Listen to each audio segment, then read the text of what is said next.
बिस्मिल्लाहिर्रहमानिर्रहीम।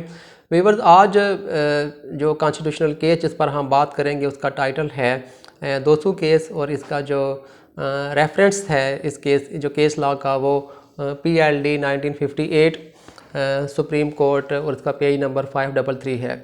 वीवर्स, जो दोसू case basically एक फौजदारी केस था जो वक्त के साथ एक आइनी केस की वो शक्ल इख्तियार कर गया। ये बाद में कॉन्स्टिट्यूशनल केस वो बन गया। वीवर, दोस्तों ने एक मर्डर किया था लोरालाई में, बलोचिस्तान में, और इसको जिरगा ने सज़ा सुना दी थी और लेवी फोर्सेस ने इसको अरेस्ट किया था।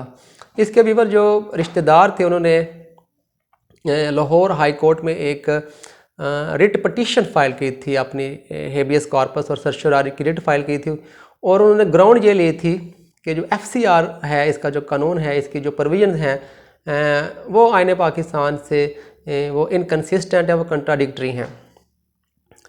व्यूअर्स, इसका जो फैसला जो हाई कोर्ट का आया था, हाई कोर्ट ने इस जरगे की जो सज़ा को सस्पेंड करते हुए इसको वो रिलीज़ कर दिया था।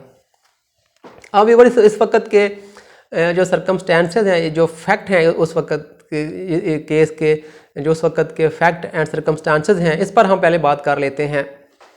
उस वक्त जो पाकिस्तान का जो आइन था वो मनसूख हो चुका था, और मार्शल लॉ वो नाफिज था। जो इस मरकज़ी और सूबाई जो कैबिनेट हैं वो डिज़ाल्व हो चुकी थी, और जो अयूब खान थे वो इसके चीफ मार्शल लॉ एडमिनिस्ट्रेटर थे। अब ये हालात थे जब जो फेडरल गवर्नमेंट है उन्होंने अपील फाइल की थी सुप्रीम कोर्ट में इस हाई कोर्ट के फैसले के खिलाफ, ये देखने के लिए कि जो आया कि जो FCR की जो प्रोविजंस हैं वो क्या वाकई वो आइन से मुतसादिम है या नहीं है। अब इवर जो अपील जो फेडरल गवर्नमेंट ने जो अपील फाइल की थी सुप्रीम कोर्ट में, ये अपील लगी थी 12 अक्टूबर 1958 को, जबकि जो मार्शल लॉ था वो 7 अक्टूबर 1958 को वो इम्पोज किया गया था। तो ये मार्शल लॉ लगने के चंद दिन बाद ये सुप्रीम कोर्ट में ये अपील लगी थी। सुप्रीम कोर्ट का जो फैसला था, उन्होंने ये कहा था अपने फैसले में कि जो FCR है, ये इसका जो प्रोविजंस हैं वो अफेक्टिव हैं और वो इन्फोर्स हैं। और जब विक्टोरियस रेवोल्यूशन जो ये एक बैनुल अक़वामी, उन्होंने कहा कि ये एक बैनुल अक़वामी रिकगनाइज तरीका है आइन में तब्दील करने का। व्यूअर, सुप्रीम कोर्ट ने मज़ीद अपने फैसले में कहा था कि तब्दीली के बाद जो चेंज है वो अदालतों का जो इख्तियार है वो लिमिटेड है। जो अदालतें हैं उन्होंने अपना एक लिमिटेड फंक्शन परफॉर्म करना है, जो न्यू ऑर्डर है उसके अंदर रहकर उन्होंने काम करना है। तो व्यूअर, जो सुप्रीम कोर्ट का जो फैसला था उसकी जो बुनियाद थी, उन्होंने अपनी जो इसको जो ग्राउंड इसको जो इसकी बेसिस थी वो कैल्सन थ्योरी पर उन्होंने इसकी जो बुनियाद रखी थी, जिसके मुताबिक जो कैल्सन थ्योरी है, इसके मुताबिक जब जो किसी मुल्क का जो आइन होता है उसकी जो बेसिक नॉर्म्स हैं वो ख़त्म हो जाएं, वो डिसअपीयर हो जाएं, तो इसकी जगह जो एक रेवोल्यूशन है उसको फिर जस्टिफाइड किया जा सकता है, पर इसकी जगह एक नया सिस्टम वो लाया जा सकता है। व्यूअर, इस केस में जो रेवोल्यूशनरी लीगैलिटी है उसको भी इस्टेब्लिश किया गया।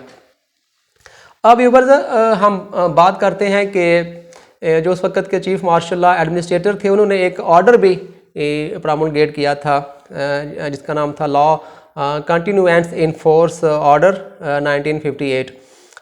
इस ऑर्डर में उन्होंने कहा था कि जो मार्शल लॉ से पहले जो तमाम कवानीन जो एग्जिस्ट करते थे उनको वैलिडेट उन्होंने करार दिया था, और जो चीफ मार्शल लॉ एडमिनिस्ट्रेटर हैं वो तमाम जो लेजिस्लेटिव और एडमिनिस्ट्रेटिव जो अथॉरिटीज़ हैं उन पर इनका कंट्रोल वो होगा, और जो अदालतों की जुरिडिक्शन है उसको बहाल कर दिया गया था। लेकिन इसमें जो 1956 का जो कॉन्स्टिट्यूशन था उसको वैलिडेट नहीं किया गया, और जो हुकूमत थी मुल्क की उसको ये कहा गया था कि ये अब to be known as Pakistan, ना कि ये इस्लामी जमहूरिया वो पाकिस्तान होगा।